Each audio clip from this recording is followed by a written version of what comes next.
奴婢是夫人的人。世子说了，他以后要时时刻刻地跟着楼七七，楼七七就是他的主子。那今天的这些事情不许告诉韩元白，不然你就不用留在我身边了。夫人，我知道了。三个人就这样一同朝着东室走去。就在这时，他的余光不经意之间瞥见，正在对一个小男孩拳打脚踢，怀里死死的不知道护着什么。楼七七的眉头一皱，夫人，这应该是小乞丐偷了人家的包子，咱们还是不要多管闲事了。可楼七七并没有理会春桃的话，而是径直朝着人群走了过去。你个小兔崽子，竟然敢偷老子的包子，看老子今天不打死你！有爹生没娘养的玩意儿，我呸！下次再让老子抓住你偷老子包子，老子就剁了你的狗爪子！打人的应该是包子铺的老板，而那小男孩早就已经被打得蜷缩在地上，嘴里时不时地发出痛苦的声音。这样一个小男孩，给我住手！你谁呀？楼七七没有回答他的问题，而是朝着春桃招手。春桃顿时就明白了楼七七的意思，他偷了你多少包子？这个钱我替他付了。你确定你要替这个狗崽子付包子钱？别那么多废话，你只需要说他到底拿了你多少钱的包子。5两银子。5两？你们家包子是用金子做的？银子你到底给不给？不给我就把这个小兔崽子打死，你命抵债。夫人，您不要给他，不要给他，他故意讹你呢。好了，你先别说话，好好的待着。楼七七凌厉的视线就扫向了刚才卖包子的老板，他将自己手里的钱袋子掂了掂。你说他偷了你多少包子？5两银子能够将你这里一笼的包子都买下来了。你要是不说实话的话，这个钱就算了，反正今天这个好事我也不是非做不可。那你就给我2两银子吧。2两银子？哼，你说说，你拿了他几个包子？2个素包子，我实在是没钱，才不得已偷他包子的。2个素包子就4文钱，我说了，等我有钱了会还给他的，可他却不听我的话，偏说我是偷。去把这些碎银子换成铜板，然后给老板4个铜板。春桃听令，兑换成了碎银子。行了，这些给你。那卖包子的老板脸上的表情一言难尽。这钱要是不收就算了，但这人必须带走。行了，你赶紧走吧，以后可别再让我看见这个小乞丐，不然老子打断他的腿。楼七七这才低头仔细地打量那个破破烂烂的小乞丐。谢谢夫人。你叫什么名字？云虫。那你愿不愿意跟着我？我可以让你每天吃饱穿暖，给你一个容身之所。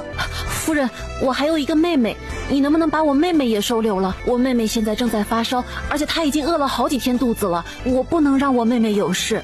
你妹妹现在在哪？我妹妹现在还在破庙里。那你领着我去看看吧。夫人，您真的打算收留小乞丐吗？可是他们的来历不明，要是坏人怎么办？楼七七早就已经想到了这一点，等回去后她询问一下系统就知道了。我和妹妹是从外面逃荒过来的，可赶到京城以后，妹妹就生病了，讨来的银子都给妹妹抓药了，没钱，我这才在包子店赊账买包子的。你果真是没有一点规矩，燕白怎么就娶了你？真是我们侯府的不幸！来人，给我掌嘴！今天本夫人就好好的教教你什么叫做规矩。侯夫人一声令下，她身侧的2个5大3粗的婆子就朝着楼七七走了过来。春桃一直跟在楼七七身后，见状脸上的神色格外焦急，她直接挡在了楼七七跟前。你们不能打夫人，夫人没有做错什么，你们这么做实在是太过分了。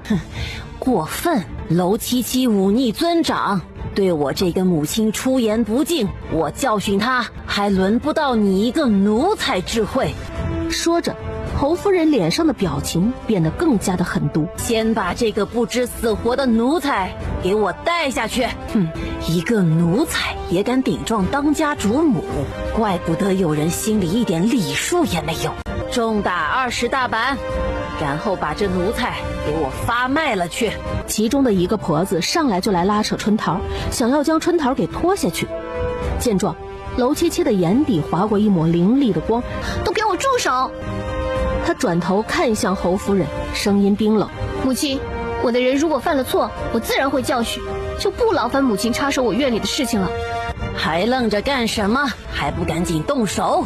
你院子里的事，那也是侯府的事，难道我这个当家主母还管不得了？春桃就这样被一个婆子给拖了下去。春桃一直跟在娄七七的身边，哪里见过这样的阵仗，吓得忍不住的开口呼救。夫人，您救救奴婢，奴婢不想离开您啊！其中的一个婆子又朝着娄七七走了过来。你现在还是管好你自己吧。来人，给我掌嘴！一个婆子就上来一把抓住了娄七七的手腕，伸手就想朝娄七七的小脸上挥过来。门外突然传来了一声沉稳的声音：母亲，你这是在做什么？碧春刚刚一直站在外面，见屋里面的情况有些不太对，就悄悄地去通知了韩艳白。啊，韩艳白来的也太及时了，他要是再不来，我可保不准不对这个老巫婆动手。心里面这样想着，娄七七脸上同时也露出了楚楚可怜的表情。夫君，你总算回来了，我都不知道做错了什么，母亲非要责罚我，而且还要把我的丫头给卖了。我好说歹说，母亲都不听我的解释。夫君，你快和母亲说一说，我真的没做错什么事情。听到娄七七这一声甜腻腻的夫君，韩艳白的身子都忍不住的抖了抖，紧接着胳膊就被娄七七给挽住了。娄七七一副受了委屈可怜兮兮的模样，依靠在韩艳白的肩膀上，把受气包的形象演绎得淋漓尽致。艳白，你回来了。韩艳白的眸光沉沉。母亲，这是在做什么？听到韩艳白的质问，侯夫人心里闪过一瞬间的心虚。艳白啊，我今日来也是想提点娄氏注意言行举止，可我怎么也没想娄氏如此没有规矩。我只不过提点他几句，娄氏就对我恶言相向，我教教他规矩总没有错吧？我呸！老巫婆，你那是说了我几句吗？你是恨不得把我给赶出去，还我顶撞你，没扇你巴掌就已经不错了。娄七七心里面怒骂着，但是脸上的表情是楚楚可怜的。夫君，我没有顶撞母亲，是母亲说我不守妇道，而且不配做你的媳妇，还让你和我和离。可是我这么爱你，怎么可能离得开你？你千万不要扔下我不管，好不好？母亲，我之前就和你说过了，京城里的那些传闻坐不得阵，和七七无关。韩艳白面对侯夫人的时候态度冰冷，一副维护娄七七的模样。艳白，所以你现在是想维护她吗？哪怕她忤逆我这个母亲，你也要继续维护她吗？母亲，你既然作为这侯府的女主人，说话自然要得体一些。你说话不中听，七七自然要反驳几句，但七七绝对没有忤逆你的意思。一直装模作样躲在韩艳白身后的娄七七听到韩艳白的话，忙不迭的拼命点了点头。对的，母亲，我并没有忤逆你的意思。侯夫人看这两人的模样，顿时气不打一处来。侯夫人算是彻底看明白了韩艳白的态度，她恶狠狠地瞪了娄七七一眼，然后便转身离开了。等侯夫人走了以后，毫不犹豫的就松开了挽着韩艳白的胳膊。娄七七坐到了桌旁，直接开口吩咐春桃：春桃过来，把这里所有的茶水全都给我换了，这些茶具也都给我换一遍。刚才那个老巫婆用过的东西，我才不愿意继续用呢。春桃赶紧走了过来，将桌上的茶盏全部都换了一遍。韩艳白也在娄七七的对面坐了下来。最近这段时间，侯夫人经常过来吗？没有，今天是第一天来，应该是听说了外面的那些传闻，特意过来兴师问罪的。韩艳白的眉皱得更紧了。刚才谢谢你帮我啊，要是没有你，我恐怕真的逃不过这一劫了。毕竟侯夫人是现在的当家主母，想要教训自己的确是可以的。你不必和我道谢，这些都是我应该做的。毕竟娄七七被侯夫人针对，也有自己一部分的原因，一直这样下去也不是个办法。你有没有什么想法？其实他早就想解决外面的那些传闻了，可偏偏就在这个时候，脑海里突然浮现出了系统的提示声：宿主，距离您和男主圆房的时间还有8天，请宿主找准机会，赶紧和男主圆房。而坐在对面的韩艳白自然而然的也将系统的声音给听了进去。喝茶怎么还呛到了？给你擦一擦。你能不能消停一点？没看到我现在正烦着呢吗？我现在有非常重要的事情要处理，你别在这里给我添乱。至于圆房的事情，这时间不是还没到呢吗？韩燕白坐在楼七七的对面，看着楼七七的脸一阵红一阵恼，忍不住的开始想，什么圆房，什么时间？难不成楼七七打算和自己圆房，但却还有时间限制？可楼七七这个时候完全没有注意到男人的心里面到底在想什么。这个帕子等我洗干净了再还给你吧。不需要，你嫌弃我啊？我可没有这么说，只不过是一块帕子而已，你拿去就拿去了。哎呀，春桃，你过来一下。春桃，你去帮我把华神医叫过来，就说我有非常重要的事情要请教他。他怎么把华神医给忘了？春桃在得到楼七七的命令以后，很快的就把华神医给请了过来。丫头啊，今天又做了什么新鲜的吃食了？楼七七忍不住腹诽，自己这个师傅啊，简直是个吃货，每天就惦记着他做的吃食。师傅，你只要是帮我解决了一个问题，你想要什么样的吃食都有。说吧，你这丫头今天把我请过来，到底有什么事儿？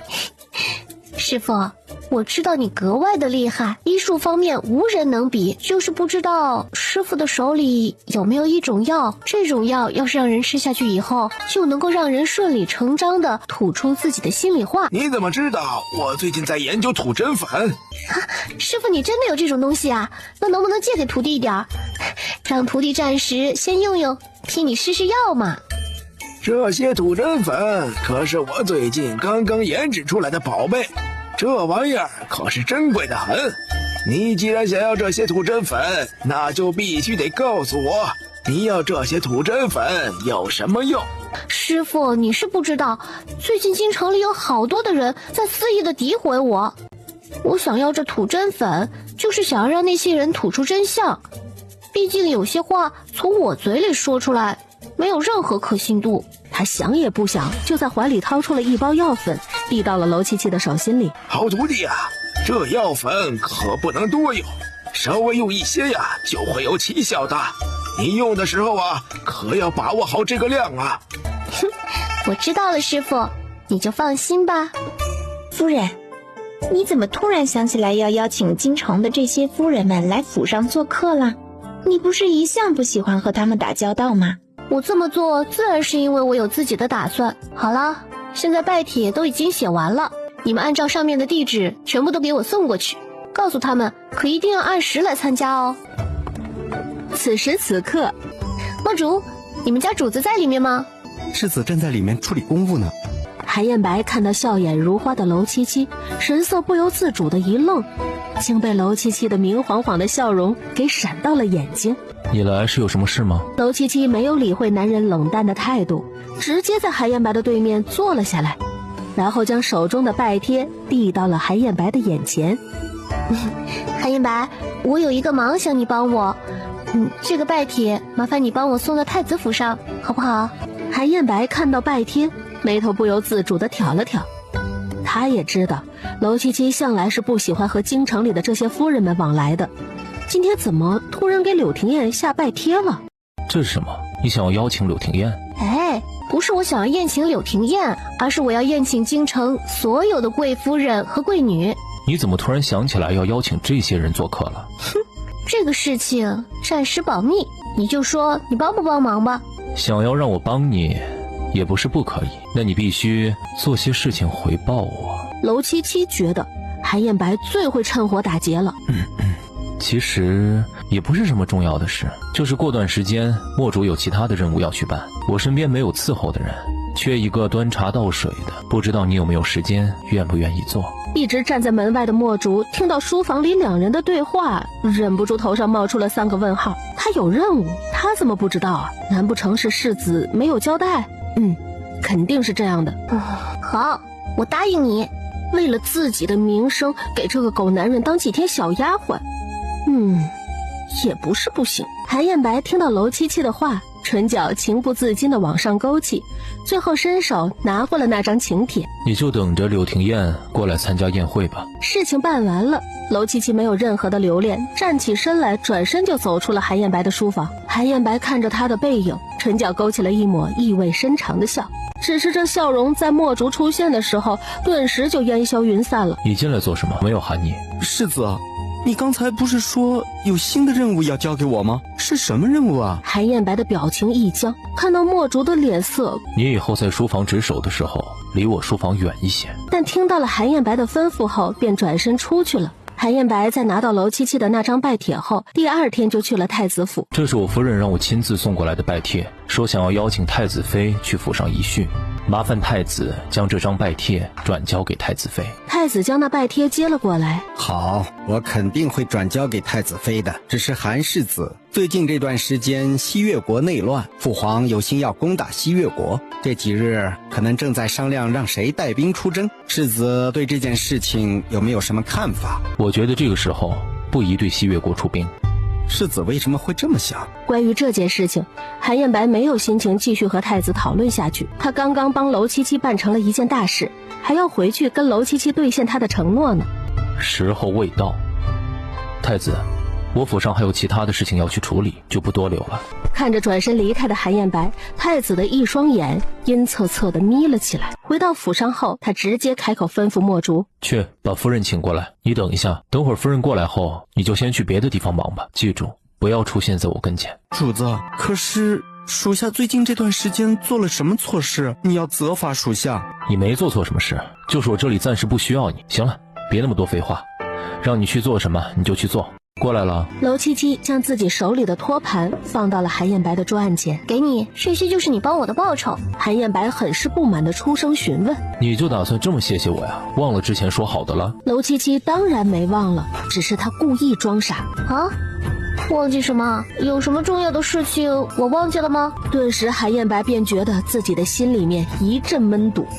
这个女人她就是故意的。你当时答应了我，如果我帮你把拜帖送到，就乖乖的在我身边当小丫鬟，端茶倒水，这事情难不成你忘了？娄七七原本就想这样糊弄过去。是吗？有这样的事吗？我怎么不记得了？对上娄七七的故意装傻充愣，韩艳白顿时什么都懂了。她唇角微微往上勾起一抹弧度。是吗？那可能是你真的不记得了，不过没关系，我还记得，你只需要履行你的承诺就好。正好现在我要喝茶，你去替我泡茶。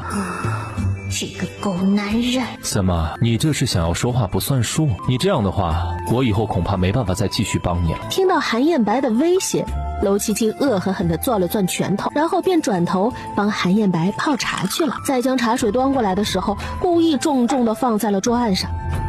娄七七这一下子没有控制好力道，茶盏里的热水就从茶盏里溅了出来，这可是刚刚泡好的热茶。韩艳白眼疾手快，下意识的就去抓住娄七七的手，生怕下一秒娄七七的手会被热茶溅到。可就因为韩艳白这眼疾手快的动作，一不小心将那茶直接给碰到了地上，甚至那茶水全部都洒在了韩艳白的衣服上。韩艳白被烫了一下，眉头几乎下意识的一皱，狗男人活该吧？谁让你刚才故意指使我的？这府上这么多丫鬟和侍卫，难道这男人还缺端茶倒水的吗？我看他就是故意为难我。韩艳白听到娄七七心里的吐槽，他一把将娄七七扯进自己怀里，然后手臂揽住了娄七七的腰身，他的视线落在了娄七七那张娇艳欲滴的唇上，然后毫不犹豫的就印了上去。一时之间，书房里彻底安静下来，娄七七的眼睛不由自主的瞪大，完全没有料到韩艳白会在这个时候突然吻住了他。察觉到韩艳白对自己做了什么，然后伸手去推男人，可韩艳白这时正在气头上，他一边控制着娄七七作乱的手，然后在他的唇上咬了一口，娄七七顿时就没了动作。等到这个吻结束的时候，他的气息都有些凌乱了。娄七七一时之间不知道该怎么面对韩艳白，抬脚转身便跑。看到娄七七离开的背影，韩艳白也有一瞬间的怔愣，他也不知道自己刚才是怎么了，几乎是下意识的动作。可现在若问他后不后悔，好像并不后悔，反而觉得刚才的感觉不错。意识到这一点，韩艳白的唇角缓缓上勾。娄七七急匆匆的从韩艳白的书房跑回来，然后就径直回到了自己的房间，跑到床上掀开被子将自己给盖住了。娄七七虽然是新时代的女性，可是她也从来没谈过恋爱呀，还是一个清清纯纯的小姑娘呢。韩彦白这个狗男人竟然直接来强吻她，简直就不是人嘛！莫名其妙的，娄七七的脑海里再次浮现出刚才那个吻，意识到自己在想什么，她猛地甩了甩脑袋。然后就在这时，今天一天已经结束，再次提醒宿主，您距离圆房的任务还有6天。娄七七最后打算直接昏死过去了。夫人是在担心什么吗？怎么有一些心不在焉的？娄七七猛地收回了自己的思绪。没有，我可能就是昨天晚上没睡好，昨晚上一直在做噩梦，梦见韩彦白变成了一只狼，想要把他给生吞活剥了。春桃，你去门口看看柳廷燕来了没有？他的话音刚落，皇嫂，你说今天的宴会，彦白哥哥会不会在？而南阳公主口中所称呼的这个皇嫂，刚好就是柳廷燕太子妃了。也不知道这娄七七举办的宴会有什么好玩的，希望不要让我失望吧。这时，南阳公主、太子妃，快请，大家都在等您2位呢。今天的娄七七这是怎么了？对他们这么热情？我们的身份最尊贵，你等着我们，难道不应该吗？没错，应该的。南阳公主，请。这次宴会的地点设置在了花园的凉亭中。春桃，让人上菜吧。春桃脆生生地应了下，紧接着便招呼着家里的小丫鬟们开始上菜了。这些零食端上来的时候还带着香气，大家的视线都被这些吃食给吸引了。哎呀，世子夫人，这些都是什么呀？我们之前怎么都没见过这些吃食啊？我说娄七七，你请我们来参加宴会，不会就拿这些乱七八糟的东西来敷衍我们吧？这都是什么玩意儿啊？这些东西能吃吗？各位夫人还有小姐，我给大家介绍一下，这是我最近这段时间研究出来的新吃食。这是薯片、薯条、拔丝红薯、麻辣藕片、小米锅巴，还有炸鸡。你们旁边杯盏里盛放的是樱花味的气泡水。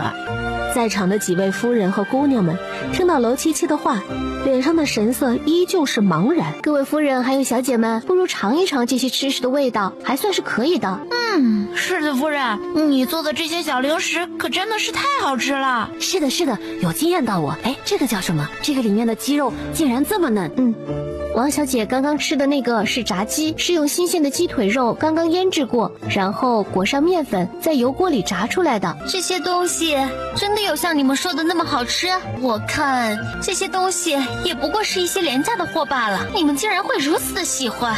既然大家都这么说，那我就勉为其难的尝一尝吧。说着，南阳公主就夹起了一个鸡腿，恶狠狠地咬了一口。太子妃怎么不吃？难道是看不上我这些东西？我只是还不饿。太子妃不必多虑，我给大家准备的这些吃食都是统一的，都是刚刚做出来的，你可以放心的吃。在我这里，大家都不需要担心，因为我没有那卑劣的心思和肮脏的想法。柳廷燕原本维持着的和善面庞顿时就变了色。世子夫人真的是多虑了，我真的只是不饿而已。这些吃食大家可以浅尝一下，如果喜欢的话，等到离开的时候，我会让下人们打包好给各位夫人姑娘们带回去。这也只不过是我们的饭前小菜而已，接下来才是正餐。娄七七，你怎么回事啊？说好了邀请我们参加宴会，难道你就是这样招待我们的？在场的这些人中，哪一个不是名门夫人？你就算是世子夫人，也不能这样待客。李夫人，听说您最近正在养胃，所以我给您准备了鲜鸡汤锅底。王夫人，听说你爱吃辣，所以我给您准备了红油锅底。张小姐正值青春，不宜吃辛辣的，我便为你准备了番茄锅底。一一的介绍完这些，娄七七才又郑重其事的介绍餐桌上的这些吃食。下面我就给大家介绍一下面前的这个吃食，这个叫做火锅，顾名思义，就是一边生着火一边吃的食物。几位夫人和姑娘可以将你们手边的吃食在锅底里涮一涮，这样就会获得一种新的美味。在场的夫人和小姐们听到娄七七的话，脸上原本难看的神色渐渐缓和。这竟然是一种新的吃食，我们之前的确没有见过。既然世子夫人说这些东西可以吃，那不如给我们演示演示，如何？世子夫人果真是聪慧机智，竟然能够想出如此好吃的东西。我之前呢，从未吃过这么有意思又好吃的吃食呢。娄七七见大家一个个的都吃得心满意足，只要是大家喜欢，那就好。娄七七见大家吃得差不多了，春桃，再去给姑娘和夫人们倒些酒，各位夫人和姑娘们都可以好好尝一尝。这一顿饭呀，几位夫人吃的是格外的满意。意。今天这场宴会啊，真是没有白来。没有想到，竟在世子夫人这里尝到了这么多新鲜的东西。是啊，今日我们也算是有福分，一饱口福了。春桃走到各位夫人和小姐的身侧，一一的替这些人倒上手里的果酒。只是在走到柳廷燕身边时，柳廷燕却伸手挡住了酒杯。从始至终，柳廷燕都没有吃什么东西。不用了，我不喝酒。对了，各位夫人小姐们，过几日我要在京城开一家铺子，专门卖今天的这些吃食，名字就叫开心杂货铺。大家要是喜欢，到时候可以光临。那是当然，开业那天我一定会去的。没错，这些东西啊真好吃，我到时候指定要多买一些回来的。今日请各位前来，还有一件事情想和大家解释。想必大家最近一段时间都听说了一些传闻，京城里很多人都在传我被土匪绑到了山上，并且还被玷污了。在场的这些夫人小姐们脸上的神色顿时就僵住了。楼七七将他们的神色尽收眼底。我也不知我平日里得罪了什么人，竟然会有人这样恶言诋毁我。今日把各位夫人叫来，就是为了澄清这件事情，顺便也想要问一问几位夫人，你们知不知道这消息是从谁那里传出来的？我听南阳公主说的。我也是听南阳公主说的。在场的人听到这些话，脸上都露出了奇怪的神色，甚至有几个夫人都皱起了眉头。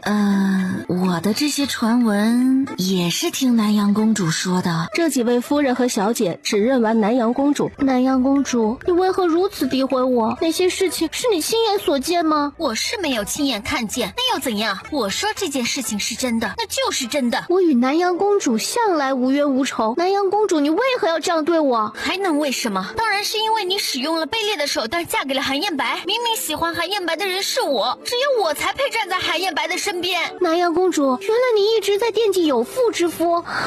你可是一国堂堂公主，怎么能有这样的想法？那又怎样？你既然都说了我是南阳公主，那我想要得到的就没有什么是不能的。这番话一出口，在场的人看他的眼神就变了色。既然南阳公主在外界故意诋毁我，你既没有亲眼看见，那这些事情是谁告诉你的呢？坐在一旁的柳廷燕神色紧张起来。当然是柳廷燕了，柳廷燕早就记恨你了，所以特意把这事情告诉我，让我在京城里传播，说这样就可以彻底败坏你的名声。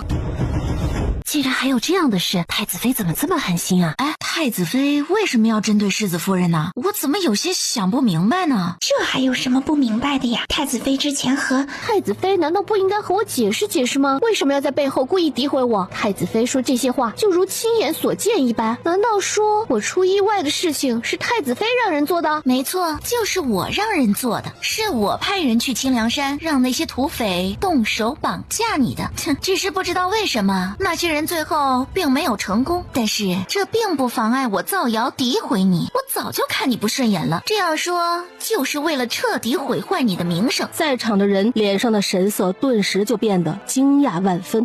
没想到真的是柳廷燕，太子妃果真是好恶毒。既然太子妃都已经承认了，那这笔账我就暂时先记下来。我和太子妃无冤无仇，太子妃既然这样针对我，我实在是想不通。娄七七，你是不是对我下药了？你是不是对我动了什么手脚？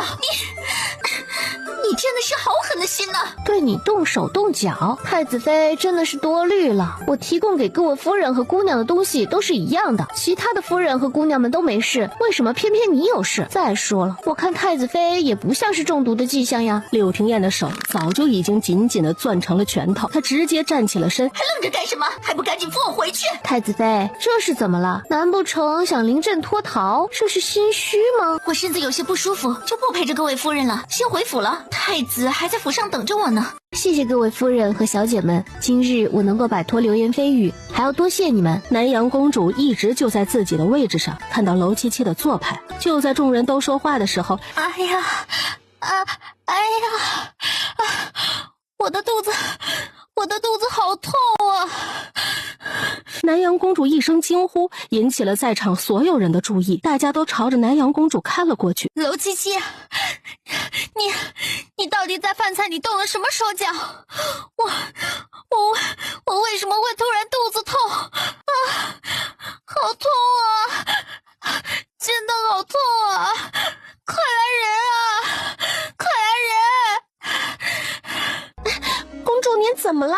公主，你可千万不要吓唬奴婢呀！周围在场的这些夫人小姐们也被南阳公主的这一声尖叫给吓到了，她们怀疑的眼神看向了桌上的那些饭菜，难不成娄七七真的下毒了？要知道南阳公主可是现如今陛下最得宠的一个公主，在皇宫里面也是要风得风，要雨得雨。不管出了什么事情，陛下对这位公主就只是一个宠字。如果今日南阳公主在侯府上出了什么意外，恐怕整个侯府都要被拉黑吧。娄七七的脸色黑了一瞬，然后阴沉沉的视线看向了南阳公主。南阳公主这个时候已经痛苦地蜷缩起了身体。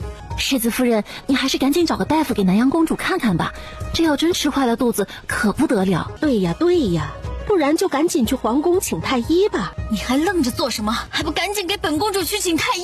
你难道是想看着本宫毒发身亡吗？夫人，现在要怎么办啊？南阳公主该不会真的是吃了咱们的东西，所以才肚子痛了吧？娄七七冷哼一声，然后一步一步地朝着南阳公主走了过去。南阳公主，我可以以我的性命保证，我今天绝对没有在这些吃食中动手脚。公主要是不相信的话，事后可以让人来查，但我侯府也绝对不允许别人这样冤枉我。对呀，娄七七完全没有道理这么做。娄七七要是真的下毒，那岂不是损敌100，自毁80？娄七七，你真的是好狠的心，我都快疼死了，你竟然还敢说这样的话！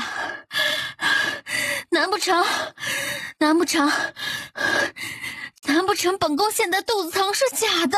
既然南阳公主不舒服的话，那我就替你看一看吧。正好这段时间我在学医，想必这种腹痛我还是能够看得了的。南阳公主的眼底闪过一抹心虚，下意识地将自己的手腕藏了起来。她眼神愤怒瞪着娄七七：你给我把脉，我看你是想置我于死地，我只让太医给我看病。南阳公主既然不相信，那不如请华神医过来吧，刚好华神医还在我府上，想必大家都知道华神医的名号，请他给公主瞧病应该可以吧。听到娄七七的话，南阳公主立马就想出声反驳，可还没等她开口，娄七七就直接在她之前打断了她的话。南阳公主不愿意让别人给瞧病，难不成是因为你的肚子疼是装的？南阳公主一时之间被娄七七堵得一句话都说不出来。那你还愣着干什么？还不赶紧把华神医请过来？我看你就是想疼死我。是谁犯病了呀？非要请我出来？若是小病，我徒弟也能看的。师父，还是你过来给南阳公主看看吧。南阳公主刚才怀疑我在饭菜里下毒。南阳公主躺在软榻之上，一边装着疼，一边打量着四周。竟然中毒了，那中毒可得要好好医治啊！我先看看这到底是中的什么毒啊！韩燕白走进来，听到这话，眉头就紧皱了起来。他直接来到娄七七的身旁，压低声音，低低开口问：这是怎么回事？我也不知道，是南阳公主突然说肚子疼，师父现在正在给南阳公主诊治呢。韩燕白的视线看向了躺在软榻上的南阳公主。南阳公主看到韩燕白，原本装病的一张脸顿时就变得更加柔弱了。世子，你是过来看我的吗？韩燕白几乎是下意识的就皱起了眉，随后他看了一眼娄七七，却见娄七七从头到尾都是一副看好戏的模样，根本就没注意到这边。不知为什么，他心里突然就有一种烦闷。他声音冰冷：是的，我听说南阳公主污蔑我侯府，在饭菜中下了毒。南阳公主脸上的神色难看了2分，但很快被他压下去。没错，我就是吃了娄七七准备的东西才会腹痛不止的，谁知道是不是娄七七在里边给我下了什么不干净的东西。别说话！正替南阳把脉的华神医脸上的神色顿时阴沉下来。再继续废话，老夫可不敢保证能不能够看出你到底中的什么毒。华神医的话使南阳公主闭上了嘴，可她依旧一副楚楚可怜的模样，看着韩燕白。南阳公主的眼神太直白了，娄七七站在旁边自然是看到了。这韩燕白就是个狐狸精，走到哪里都能勾引来女人。韩燕白站在娄七七的旁边，自然而然把娄七七心里所想的这些话都听了去。顿时男人脸上的神色就有些不好看了。狐狸精，这不是形容女人的吗？你的身体呀，真是残破不堪。你的确是中了毒，不过这毒啊，可不是今日中的，你这毒至少有10年的时间了。听到这话，在场的人都震惊了。南阳公主自己也没想到华神医竟然会说出这样一番话来。她中毒10年，这怎么可能？她什么时候中毒的？她自己怎么不知道呀？南阳公主脸上的神色顿时难看下来。你这个老头胡说八道些什么呢？我中毒不是在今天，而是在10年前啊！我看你根本就不是什么神医，就是个招摇撞骗的江湖骗子。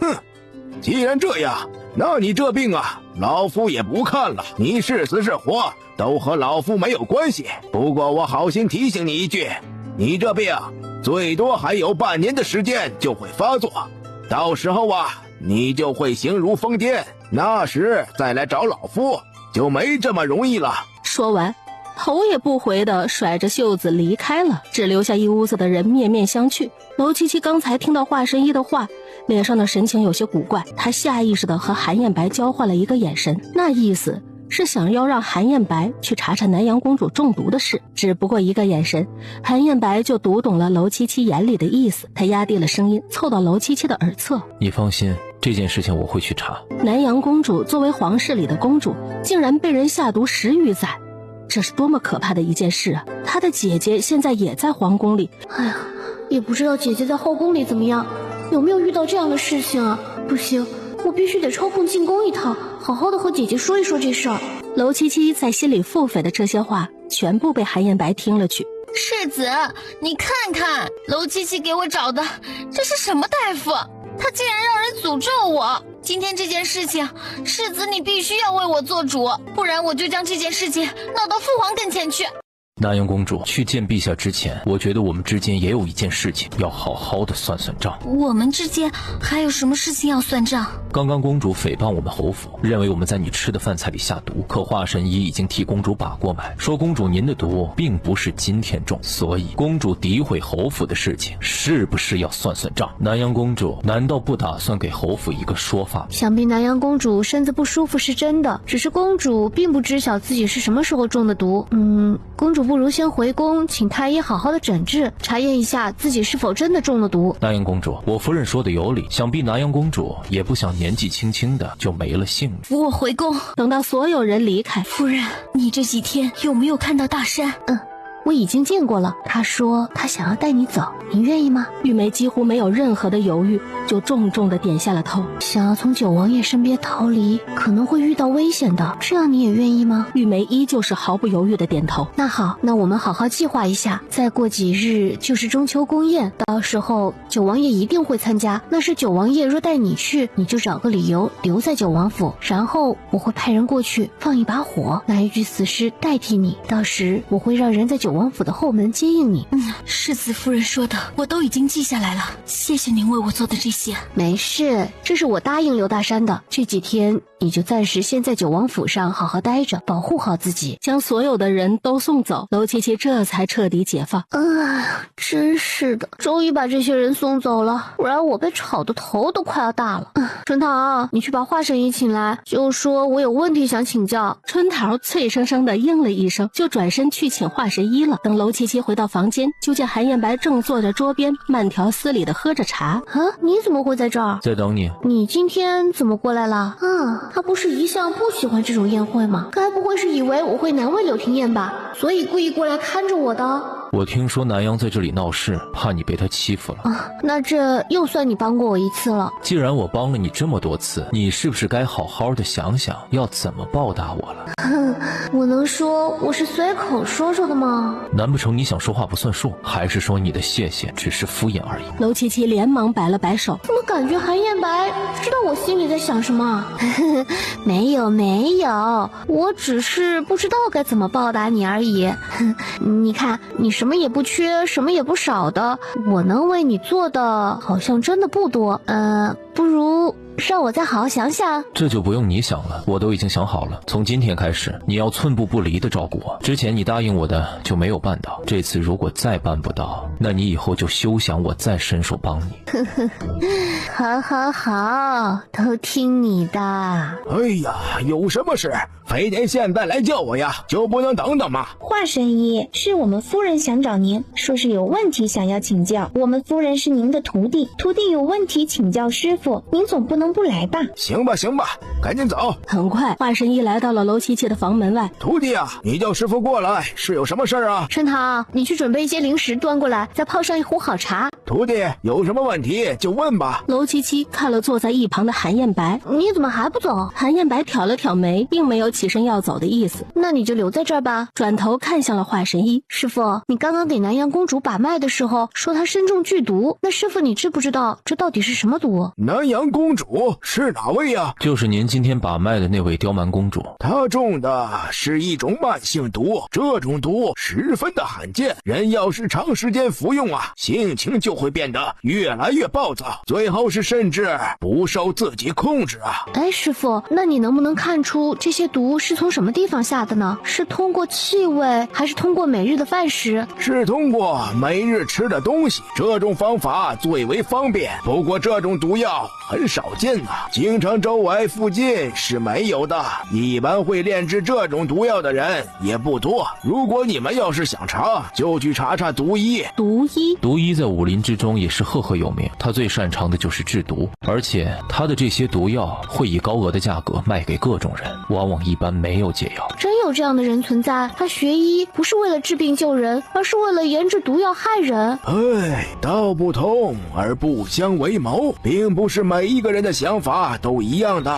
那个毒医就是个唯利是图的人，你们就算找到他，也得花费大把的银子才能请他帮忙啊。行了，我知道的就这么多，你们想去查呀就去查吧。师傅，南阳公主的毒你真的没有办法解吗？那人那样为难你，你还想救他？韩燕白也看向了楼七七。师傅，我并不是想帮他，而是想弄清楚这到底是谁下的毒。这个人的手竟然能够伸到皇室子女之中，想必他也有可能将手伸到别人那里，这个人必须救出来。行了，我知道了，这个解药啊，我会慢慢的研制，但是能不能研制出来还要看时间啊。谢谢师傅，我就知道你对我最好了。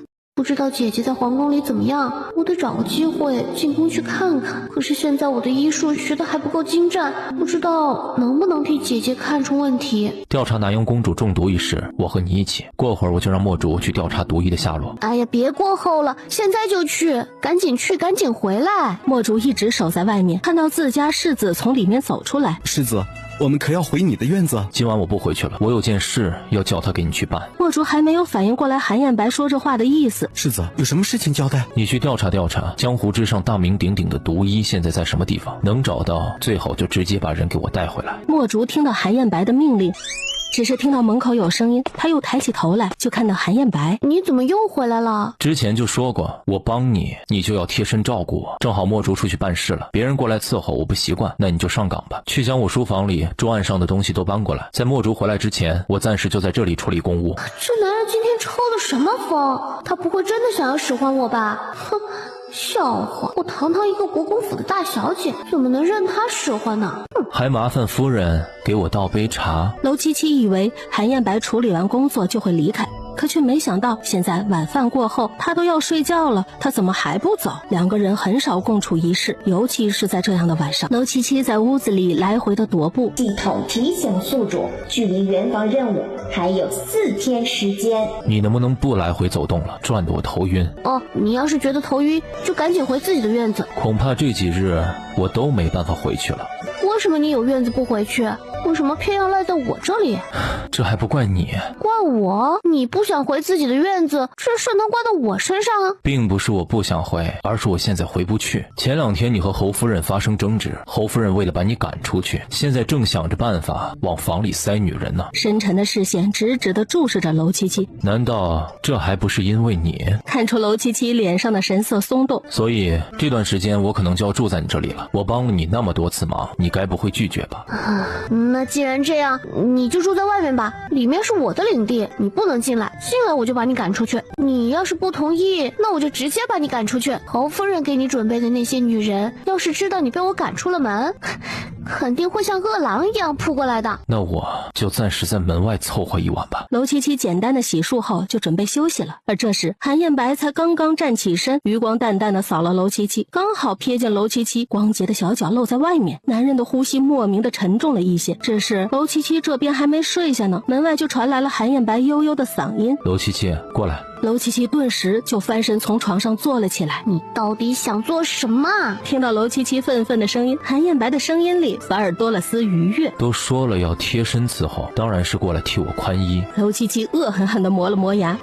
韩世子现在要更衣吗？韩彦白缓缓低头，刚好对上了娄七七那张明亮的笑脸，他的心头猛地突突跳了两下，让他觉得有一些心慌。随即男人直接伸开了手。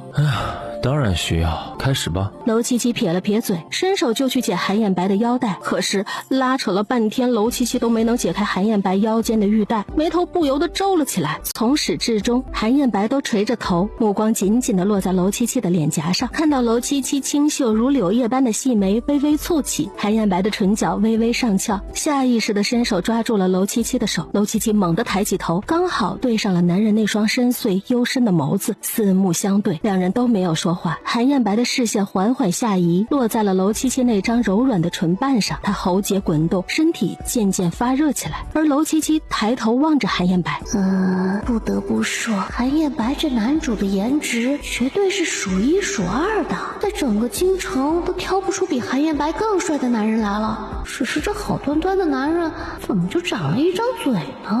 莫名听到娄七七的话，韩彦白心中浮现出一丝怒火，落在娄七七唇瓣上的视线也更加的火热，几乎是下意识的，韩彦白就低头对上娄七七的薄唇吻了上去。一时之间，两个人的身体都僵住了，尤其是娄七七瞬间瞪圆了自己的眼睛。韩彦白搂住娄七七的腰，加深了这个吻。尤其是娄七七瞬间瞪圆了自己的眼睛。韩彦白搂住娄七七的腰，加深了这个吻。娄七七反应过来，意识到韩彦白正在对自己做什么，他急忙伸手去推开他，可男人的身体坚如磐石，不管娄七七怎么用力，面前的男人都是一动不动。韩彦白从来没有觉得哪一刻像现在这样内心愉悦过，只是还没等他心满意足，娄七七就重重的一口咬在了他的唇瓣上。韩彦白疼得脸色一白，这才缓缓的松开了娄七七，因为刚刚的那个吻。此时此刻，娄七七的脸上红得不像话，他恼羞成怒，狠狠的瞪韩彦白，随后转身就回了自己的屋子。一时之间，韩彦白也不知该怎么办了，只是看着娄七七突然离开的背影，想要伸手去拉住娄七七。娄七七，男人喃喃的呼唤了一声，可是却没有人理会他。韩彦白大步朝着屋里走去，回到房间，娄七七将自己整个人摔在床上，然后用被子蒙住了自己，一张小脸红得热得不像话。娄七七的心里就仿佛揣着一只小兔子在狂蹦乱跳，心跳的完全不受自己控制，躺在柔软的床上，脑海里不由自主浮现刚刚的那个吻。今夜我又独自饮尽月光一盏，心中的愁绪却如江水滔滔不断，回忆中浮现她温婉美丽的笑颜，那是我此生难忘的温暖。韩彦白刚才为什么要吻我？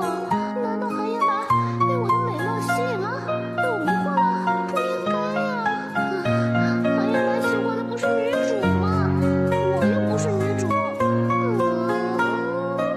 七七啊，七七，你可别再胡思乱想了。我看那男人今夜我又独自饮尽月光一盏，心中的愁绪却如江水滔滔不断，回忆中浮现她温婉美丽的笑颜，那是我此生难忘的温暖。我曾和她漫步在桃花盛开的岸，也曾和她静坐在那清幽的湖畔，我们彼此倾诉着心中的期盼，盼望能长相厮守，共婵娟。可现在想起刚才的那个吻，韩彦白在心里问自己后悔吗？但还是不后悔的，他早就想这么做了，只是此时此刻，韩彦白听到娄七七心里的心声，眉头不由紧紧地皱了起来。从一开始他就知道娄七七有些与众不同，可娄七七总是说书里的女主，而他是男主，难道就是可如今他已不在我的身边，只剩下我在这世间独自辗转，你好，世子呢？那男人昨天晚上睡在了外间，该不会现在还在外面吧？回夫人，世子说有事要处理，所以就先走了。世子离开之前还特意交代了奴婢，不要吵醒您。依奴婢看，世子和夫人的感情是越来越好了，是吗？对呀，难道夫人没发现吗？之前世子都很少来我们院子，可最近这段时间，世子经常过来，而且我看世子看着夫人的眼神也变得有一些不太一样了。娄七七的心中产生了一丝丝的怀疑，不过她也并没有多想。夫人，你可真是厉害！今天我们肯定挣了不少银子。夫人，时间不早了，咱们是不是该回去了？见外面的天色实在是不早。好，收拾收拾，回去了。你们两个以后就住在这里，后面有一个小院子，我让王叔在这里陪你们。王叔会做饭，而且还会些功夫，他能保护你们。谢谢恩人。别叫恩人啦，听起来怪生分的。如果你们不介意，就叫我娄姐姐吧。娄姐姐。娄七七正准备离开呢，门口就突然来了一个熟人。唐毅一身青色的长衣从外面走进来。我来的是不是晚了？知道你今日开业，所以我特意忙完了就赶过来，没想到还是晚了。不晚，正好这边厨房还有一些刚做出来的炸鸡和零食，我现在就让人给你打包。唐毅也没跟娄七七客气，而是拿出了银子放在了柜台上。不用，咱们两人的关系你不用付钱。哎，那哪里行啊，今天是你开业第一天，我怎么也得照顾你的生意啊，是不是要回府了？现在天色不早了，